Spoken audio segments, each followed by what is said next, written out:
Trump wanted to bomb Iran and still could. Okay, so let's see. Trump still has time before he leaves office to cause the kind of toxic and even deadly diplomatic crisis that Biden will be hard-pressed to undo.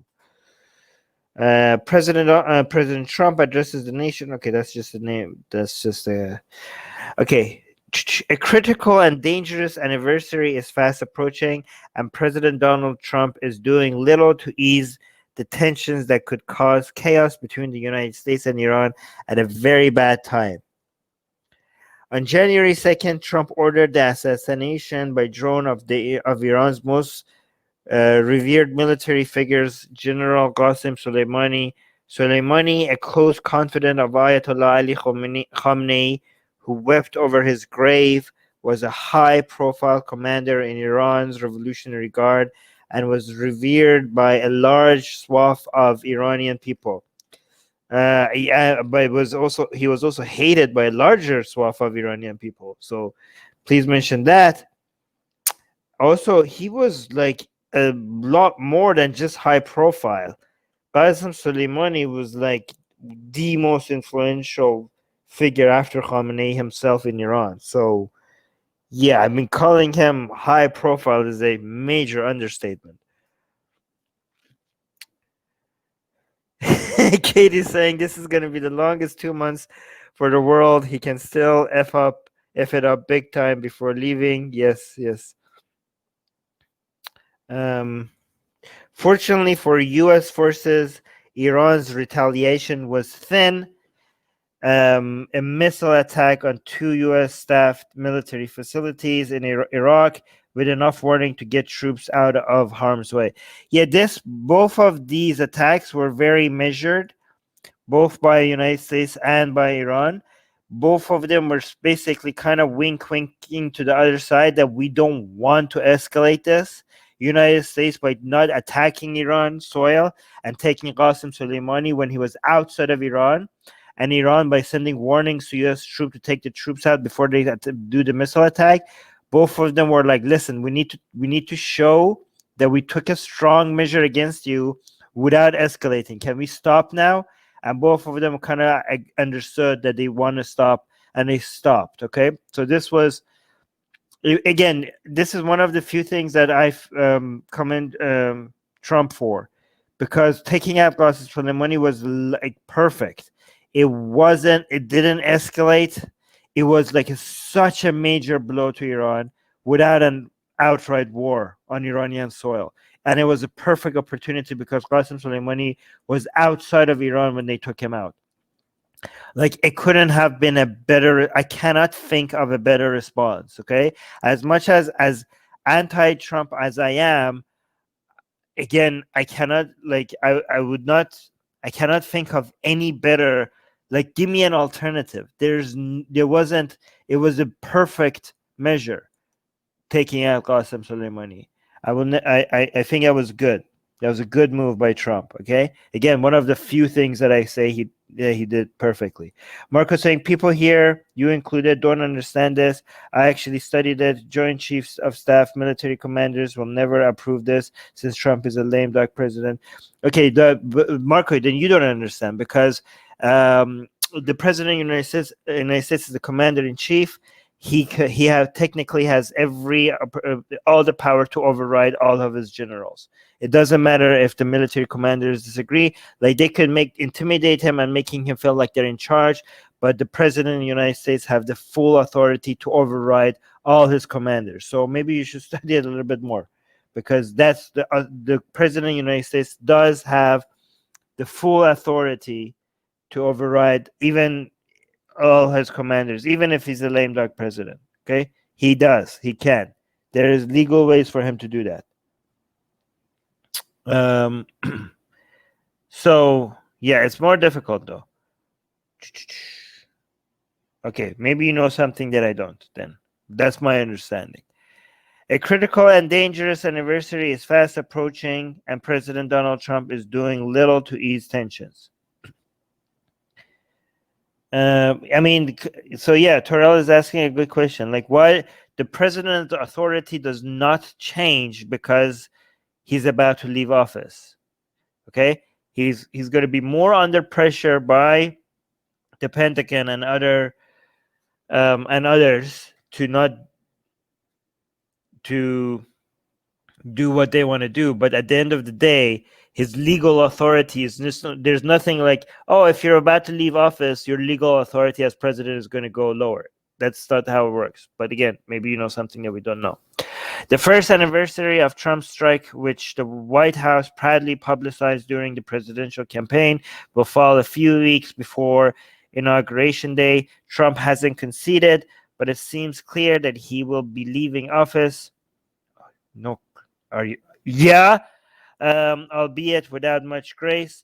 But before he does, it seems possible that he will attempt a dramatic military move that could leave a real mess for his successor, which may well be the point. The good thing is, Marco, though, that even if you are wrong, Trump doesn't seem to understand this, that he has, like, Trump seems to not be a leader in any way. Like, he's a showman. Trump is a showman. And when people come in with their general outfits and with full authority and like, he acts like he's tough and takes, like, commands people to do things, but when these people come and tell him you can't do this and this is wrong, he's like, okay. Like, he's like he was basically always a follower when it comes to what Pentagon wanted. Like, the military, the number of troops that were in Afghanistan, in Iraq, and Syria, like, they completely they microanalyzed Trump's and they completely understood how to play him and make him do and say the things that they wanted, right? So whatever, like, Trump at the end of the day, if they don't want him to do something, they know how to get him to stop.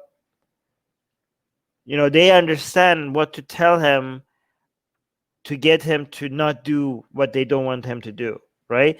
And it seems like in this situation, it seems like Trump really wanted to, like, do an attack, and the people that didn't want it to do an attack are usually the people that others consider military hawks, and the people that want to attack, that want war, and they were the people that said, like, yeah, you can't actually do this. This is going to be escalation to a level that we cannot control after. And Trump was the child in the room that was like, can we do this, right? So if this is true, if all of these reports are true, then all the credit, like, one of the main credits that people wanted to give to Trump, like, what are the things that, like, from all the things that he screwed up, response to COVID, the Supreme Court, the attack on secularism, attack on freedom of expression, a lot of, like, the list keeps going on and on, right? But the few things that we could say that it was on the positive was the Soleimani attack, and what was it?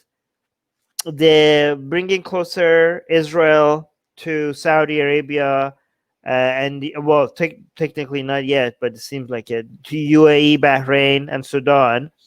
That seemed like a really good measure. However, I don't know if that was his leadership or that was, like, basically UAE, Bahrain, Saudi Arabia. They wanted to move closer to Israel anyways, and they saw this. They basically told Trump that they saw this opportunity in Trump to do this before he leaves office. So I don't know whose idea was that, but let's give it to Trump anyways. Let's say it was Trump, okay? So we could give him that. But the other main thing, other than Qasem Soleimani and the Israel-Arab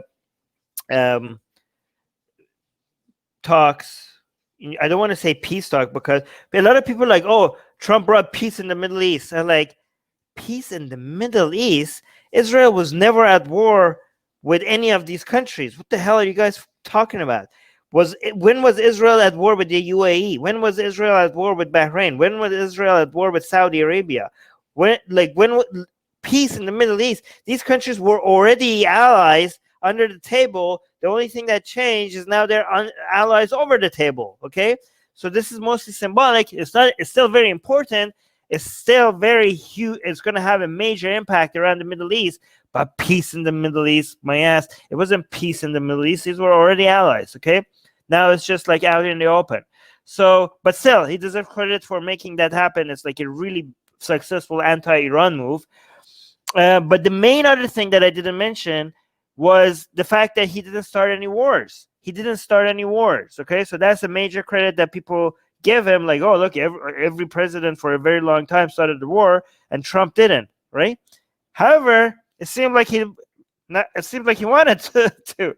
So that's one major thing that we like. For all the things we hate about Trump, here's another thing that we could give him credit for. He didn't start any wars. Apparently, the only reason why he didn't start any wars is because they didn't let him. They didn't let him. So he wanted to start wars. They just didn't let him.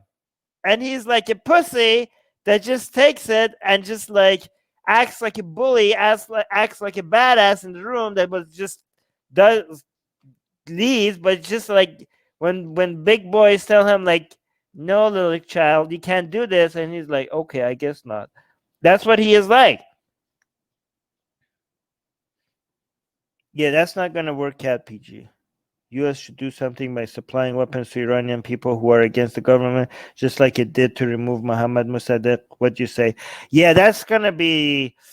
Yeah, United States that's going to be against a lot of international laws, and that's the past couple of years where the United States has done that, it came and bite them in the ass big time. So I don't think that's the best way to do it. Again, guys, this live stream right now is not about how to topple the Iranian government. Okay, so let's focus on this. We could talk about.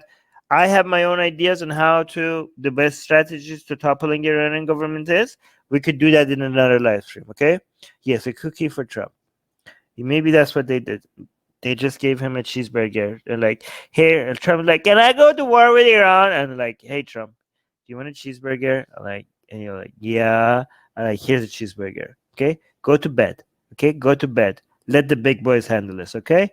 And you're like, okay. That's how it went down. That's exactly how it went down.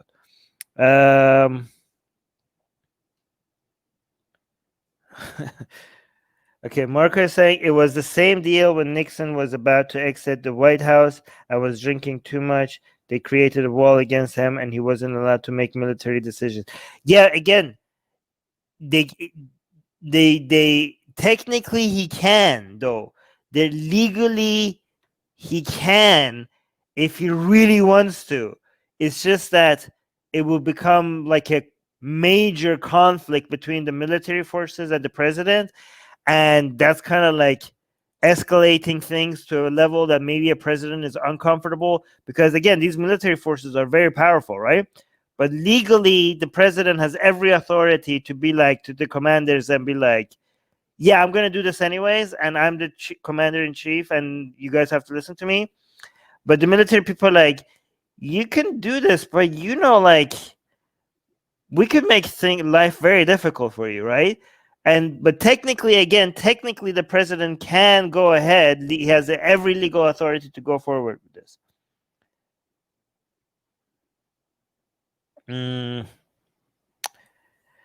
Yeah, AJ, it really depends on the situation, okay? But let's focus on this specific news, okay? According to the New York Times, it took the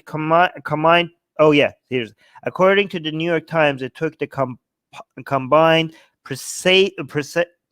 persuasive powers of Vice President Mike Pence, Secretary of State Mike Pompeo, Joint Chief of Staff Chairman Mark Milley, and Acting Defense Secretary Christopher Miller to talk Trump out of the idea of bombing Iran's leading nuclear facility at Natanz last week. Yes. So here's the thing. The reason why all these people had to talk him out of it is because he legally can do it. They wouldn't have to keep persuading him to stop it, to cut it out. Cut it out, Donnie. Cut it out. If they wouldn't have to persuade him. if they weren't worried about, if he didn't have the legal authority. Trump has all the legal authority to go to war with Iran, but all these people had to talk him out of it. And this is again, they have they could make life very difficult for Trump, but and that's why maybe no president would want to like stand against this many powers that be. But again, if he really wanted to, he could push for this. But look at all these names that convinced him out of it. Mike Pence, Secretary of the State Mike Pompeo. Like, these are like war hawks. Pompeo, like, who else? Mark Milley, Defense Secretary. Like, these are the people that even these people were like, yeah, this is a bad idea. This is a bad idea. And again, if Trump wanted to go to war with Iran, even though these people didn't want to go to war with Iran, that whole idea of, oh, let's congratulate Trump for not starting a war is now out the window. He doesn't deserve any credit for that, because the only reason why he didn't start a war is because he was pushed out of it.